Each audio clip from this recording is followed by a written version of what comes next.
C'est un plaisir pour moi d'être parmi vous ce matin pour vivre ce temps d'adoration et de partage de la parole de Dieu. C'est vrai que c'est une nouvelle mandature et donc nous recommandons à vos prières pour que Dieu puisse continuer à nous guider pour que nous puissions remplir la mission qu'il nous a donnée ici, dans ce territoire. Le texte de ce matin que je vais partager avec vous est tiré du livre de l'Apocalypse au chapitre 1er. Je vous invite à ouvrir vos Bibles avec moi dans l'Apocalypse au chapitre 1er. Nous connaissons le livre de l'Apocalypse et nous savons que c'est un livre où Dieu va révéler toutes sortes de choses à Jean par rapport à l'histoire de l'humanité, à l'Église, au peuple de Dieu et à la fin des temps. Et là, il nous dit que Jean a une vision, un message qu'il doit transmettre de la part de Dieu. Et Jean a commencé au chapitre 1er un petit peu comme commençaient les courriers à l'époque. On disait qui écrit à qui avec une salutation. Et là, si vous lisez avec moi dans l'Apocalypse chapitre 1er, à partir du verset 4, on dit que c'est Jean qui écrit. À qui? Aux 7 églises qui sont en Asie. Et ensuite, une sorte de bénédiction en guise de salutation inaugurale. Et il dit que la grâce et la paix, et on sait que le mot paix était la manière de saluer habituellement chez les Juifs, et les chrétiens avaient l'habitude d'y rajouter le mot grâce. C'est ainsi que Paul salue les chrétiens dans la plupart de ses épîtres. Et là, Jean nous dit que la grâce et la paix vous soient données de la part, et là, il va parler de Dieu, de la part de celui qui est, qui était et qui vient. Et ce matin, je veux qu'on puisse s'attarder un petit peu sur la manière dont Jean nous présente la personne de Dieu. Vous imaginez, beaucoup se posent la question sur la nature de Dieu. Qui est-il? Comment est-il? Et là, vous imaginez un homme qui a eu le privilège d'être enlevé en vision, de voir le trône de Dieu, de voir Dieu. Comment va-t-il nous présenter, nous parler de ce Dieu? Je commence en disant qu'il parle de la part de celui qui était, qui est et qui vient. Il y a toutes sortes de noms pour nous parler de Dieu dans la Bible. El Shaddai, Elohim, Yahvé, on traduit, le Seigneur, le Très-Haut, le Tout-Puissant, l'Éternel. Et dans l'Apocalypse, d'autres noms vont faire référence à une dimension éternelle de Dieu. Il était, il est, il vient. On nous dit le commencement et la fin, le premier et le dernier, l'alpha et l'oméga. On a une idée de Dieu qui est complètement de toute éternité. Je ne sais pas si vous vous rappelez d'ailleurs la manière dont Dieu se présente dans l'Ancien Testament. Comme Moïse a envoyé le peuple d'Israël pour les délivrer d'Égypte, Moïse dit à Dieu, mais si me demande qui tu es, que vais-je répondre? Eh bien tu diras, je suis celui qui suis, celui qui est, de toute éternité. C'est-à-dire pour cela on parle de l'éternel, puisqu'il est éternel. Vous avez déjà imaginé ce que c'est que l'éternité? Si on essaie de remonter, qu'est-ce qu'il y avait avant? Mais qu'est-ce qu'il y avait encore avant? Et remonter à l'infini est quelque chose de très compliqué pour l'esprit humain, parce que l'homme, au contraire de Dieu, est un être fini, un être limité. Et c'est vrai que les limites de l'homme ont été définies par la création. Et la création nous dit qu'au moins 3 des limites essentielles de l'être humain. La première limite de l'être humain, c'est la matière. L'homme n'a aucune existence en dehors de la matière. D'ailleurs, que la matière, le corps de l'homme disparaît, l'homme, qu'est-ce qu'il arrive? Il meurt, il disparaît. Et quand l'homme naît, il n'a de vie que grâce à la matière. Et dans la Genèse, quand Dieu nous dit comment il a créé l'homme, il dit qu'il a pris de la terre, qu'il a formé le sémen un être, il a soufflé, il a donné vie, et l'homme est devenu une âme vivante. Sans matière, il n'y a pas d'homme. Cette matière est d'ailleurs une limite.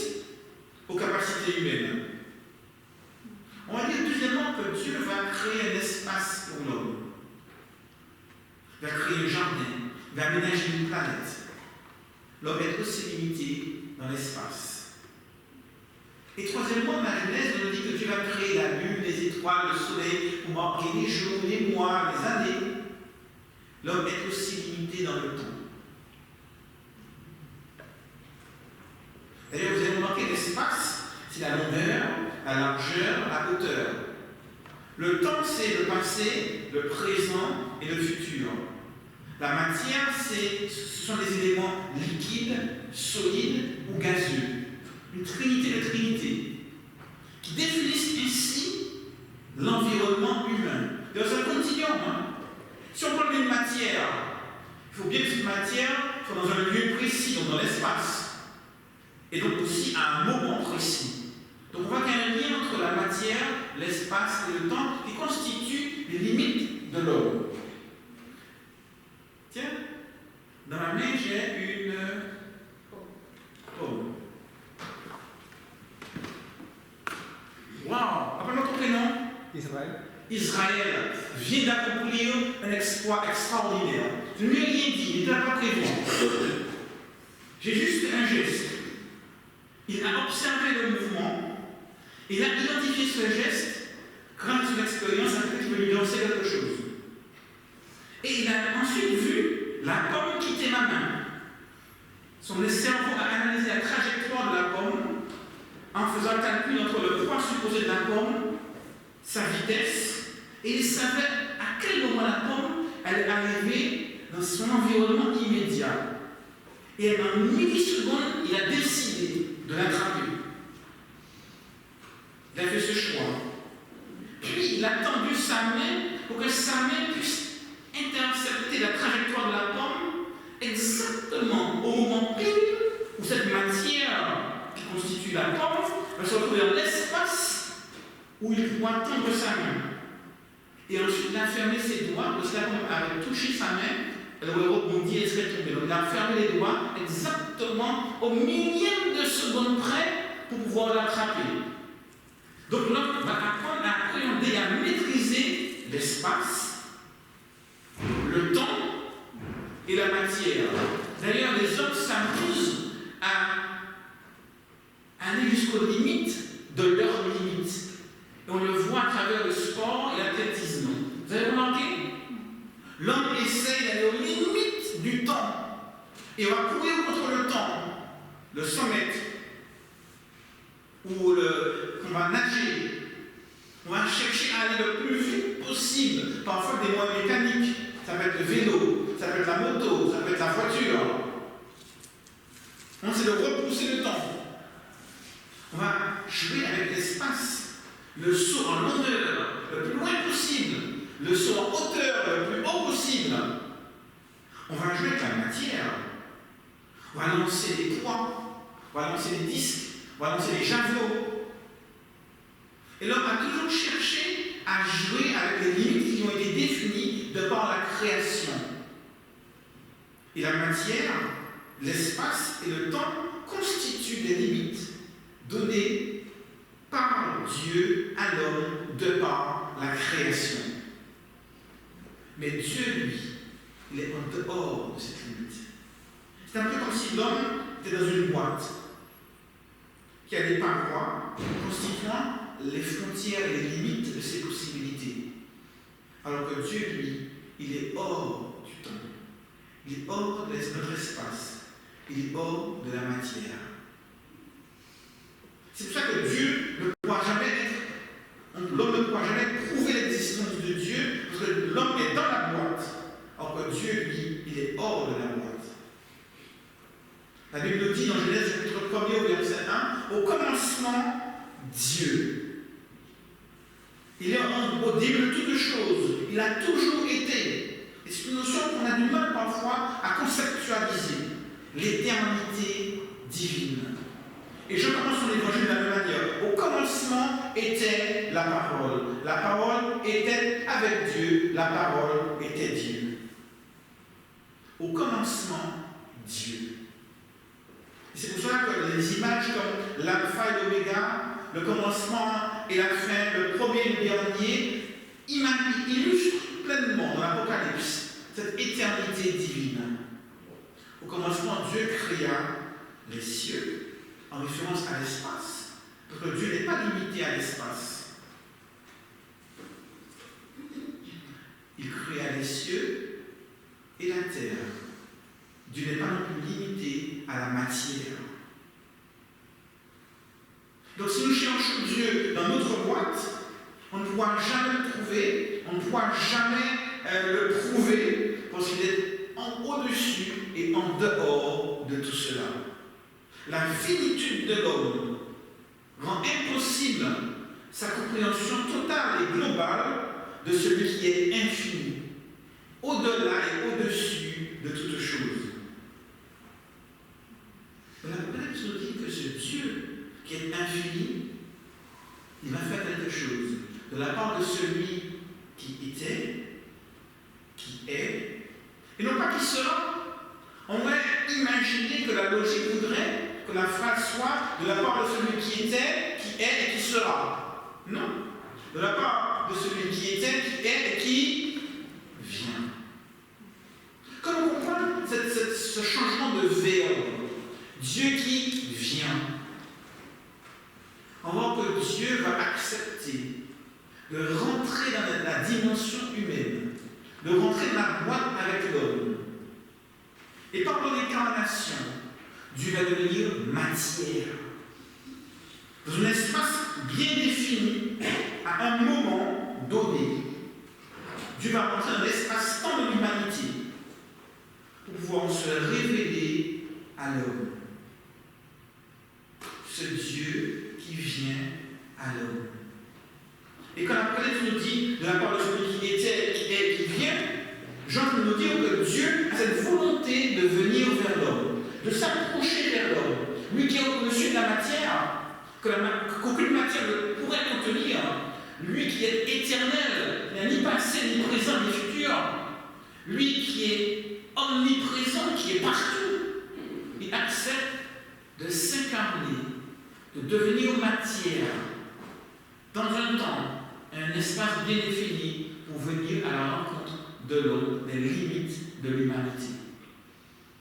C'est pour cela que dans l'évangile de Jean, il nous écrit « Et la parole a été faite chair. Elle a habité parmi nous, pleine de grâce et de vérité. » Dieu qui vient vers l'homme, Dieu qui s'approche de l'homme, Dieu qui rentre dans les limites de l'humanité pour être au plus proche de l'homme. Et cela me remplit d'espoir. Que notre monde va dans une direction que personne ne peut empêcher.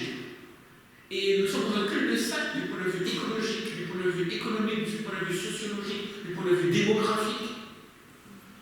Et les problèmes auxquels nous faisons face sont quasi insolubles. Que ce soit des problèmes de pollution ou d'alimentation ou quoi que ce soit. Et plus nous allons, passant de 2 milliards, 3 milliards, 5 milliards, 6 milliards d'habitants, plus la planète devient exsangue, plus on réalise que la solution au problème de l'humanité, la solution au problème du péché, la solution au problème de la planète, ne se trouve pas en l'homme. Mais heureusement, Dieu est hors de la boîte, hors de notre univers. Celui qui a créé cet environnement est capable de réparer cet environnement. Celui qui a créé l'homme est capable de réparer l'homme. De même que la voiture, lorsque votre voiture ne prend pas, vous faites quoi? Vous l'amenez chez le garagiste. Donc vous savez que les hommes qui ont créé la voiture ont la capacité de la réparer. Dieu qui a créé la planète, qui a créé l'humanité, a la capacité de pouvoir réparer le désordre et le chaos instauré dans notre univers par le péché. Et donc, lorsqu'on a cette compréhension d'un Dieu qui est au-dessus de toutes choses, en dehors de la sphère humaine, en dehors de l'espace-temps et de la matière qui nous limite, nous, humains, on comprend que si, pour l'homme, beaucoup de choses sont impossibles, à Dieu, rien n'est impossible. Tout devient possible. Nous sommes un Dieu qui est capable, un Dieu qui se présente comme étant omnipotent, capable de toutes choses, mais surtout, il se révèle comme un Dieu d'amour. Parce qu'il vient vers nous, il s'incarne, il devient matière dans notre espace-temps pour pouvoir nous dire « Je t'aime ». La chose la plus extraordinaire sur la personne de Dieu, sur qui il réfléchit, ce n'est pas tant le côté matériel où on essaie de l'imaginer avec des yeux, des bras, etc. Ce que la Bible nous révèle d'abord sur Dieu, c'est son amour. C'est la plus grande définition de Dieu, la plus profonde, la plus juste aussi. Tient en 3 mots. Dieu est amour. Et c'est la plus grande révélation que la Bible désire nous faire par rapport à Dieu. Donc non seulement ça nous remplit d'espoir, mais cela aussi manque de consolation. Parce qu'on sait que Dieu, lorsqu'il dit celui qui était, qui est, qui vient, il vient vers l'homme pour manifester son amour à l'humanité. Donc Jean écrit de la part de l'étang, de l'éternel, de celui qui désire s'approcher pour vivre quelque chose de tout particulier avec l'humanité. Et l'expérience de Jean dans l'Apocalypse montre que Dieu est capable d'extraire l'homme de cette boîte quand il le désire. Souvenez-vous, Jean, il fut ravi en esprit. Et il a retiré la limite matérielle qui était celle de Jean dans son corps. Et Jean a pu dépasser cette limite matérielle lorsqu'il a fut ravi en vision. Et Jean a vu une porte ouverte à la limite rien. Et Jean a vu des choses, non pas simplement sur terre, mais il a vu des choses où? Dans le ciel même. Donc les limites spatiales imposées à l'homme de par la création ont été enlevées. Et Jean a pu être dans des lieux où l'humain ne peut accéder. Et ensuite, on voit que dans l'Apocalypse, Jean a vu des choses liées au passé, au présent, mais également au futur. L'espace-temps a disparu pour Jean. Et on voit que Dieu a cette capacité aussi d'extraire l'homme de cette boîte, de retirer ses limites données à l'homme par la création, pour permettre à Jean de vivre une expérience tout à fait extraordinaire. Et ça nous remplit d'espérance.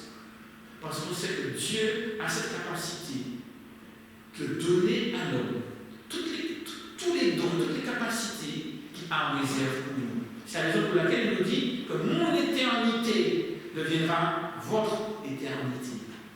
Et même si Dieu a créé un être qui est limité dans l'espace, le temps et la matière, il a cette capacité de restaurer, de régénérer, de ressourcer, de réparer tout ce qui a été cassé pour redonner à l'homme un espoir, une espérance d'une vie meilleure dans un monde où toutes choses ont été restaurées.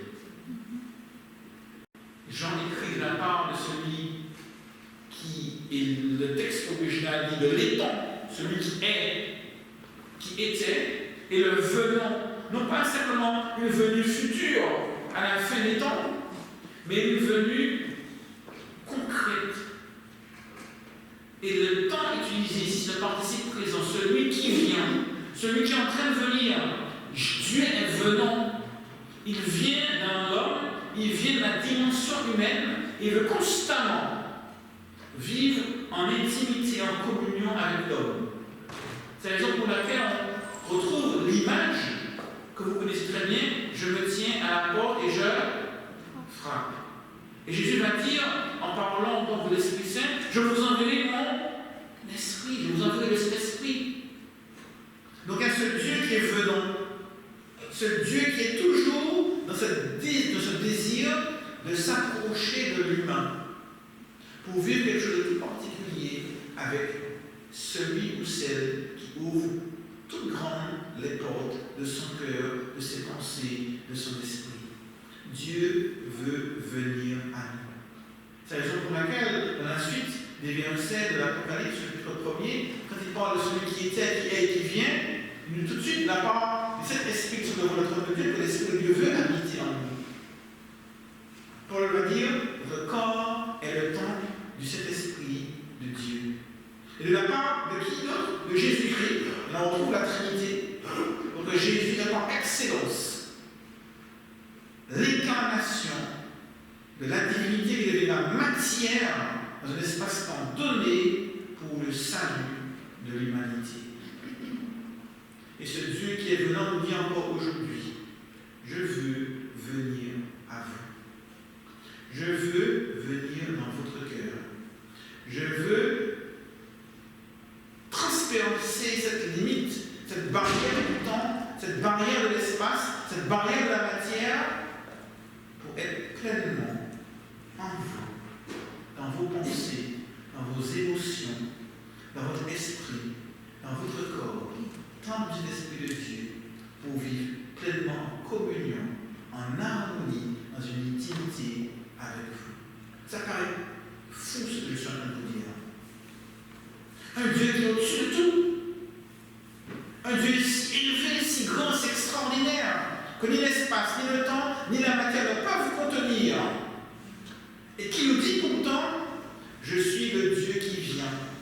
Je suis celui qui veut rentrer dans votre dimension, dans votre espace-temps, pour vous amener à moi et vous faire grandir dans la joie, dans la paix et dans l'harmonie. Et puisqu'on parle de l'espace-temps, aujourd'hui, au moment où je prêche, Dieu est encore le venant, celui qui vient, et qui nous dit, aujourd'hui samedi, je veux encore être encore plus proche de chacun de vous, plus intime avec tout ce qu'il a désir, pour vivre pleinement une relation de complicité et d'intimité. Si vous entendez ma voix, et si vous ouvrez votre cœur, alors j'entrerai, nous dit Jésus. Alors ce matin, je ne sais pas pour vous, j'ai envie de dire à Dieu, puisque tu es celui qui était, qui est et qui vient, alors aujourd'hui, je veux que tu viennes en moi. Je veux que tu viennes encore plus pleinement dans mon cœur, dans mes pensées. Toi qui es en dehors de la matière, eh bien incarne-toi. Toi qui es en dehors de l'espace-temps, alors aujourd'hui, en ce moment précis, viens encore avec plus d'abondance dans mon cœur, par ton esprit, pour me réhabiliter et faire de moi une créature à ton image. Alors, ceux qui désirent aujourd'hui la chanter avec moi, ce chant vient dans mon cœur, qui est en fait une prière, une invitation à ce que Dieu puisse pleinement, lui qui est au-dessus de toutes choses, s'incarner, qui s'est incarné dans la personne de Jésus, et bien puisse se manifester dans notre personne pour nous amener à être proche de lui. Viens dans mon cœur. Viens dans mon cœur, viens dans mon cœur, oui, viens dans mon cœur, oh Jésus, viens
Nous croyons ta parole dans ton désir de venir en nous, de venir vers nous, de pouvoir t'approcher de l'humanité.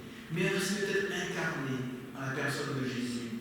Merci d'avoir voulu participer à notre espace-temps pour nous délivrer, pour nous sauver. Alors oui Seigneur, nous voulons accepter pleinement cette invitation que tu nous fais aujourd'hui, t'ouvrir pleinement les portes de nos cœurs, de nos pensées. Et merci d'être venu en nous par l'Esprit Saint. Merci de prendre possession de nos pensées, de nos émotions, tout ce que nous sommes, pour que nous puissions dorénavant vivre avec toi, vivre en communion avec toi, vivre dans l'intimité avec toi. Oui Seigneur, jusqu'à ce jour où tu exploseras ces barrières, ces limites que tu nous as données, pour vivre avec toi au ciel, pour vivre avec toi sur la nouvelle terre, pour vivre avec toi éternellement. Oui Seigneur, merci de cette grâce que tu nous fais. Merci de l'espérance que tu mets dans nos cœurs. Merci de redonner l'espoir à l'humanité. Merci de ta miséricorde, aujourd'hui et à toujours, au nom de Jésus-Christ.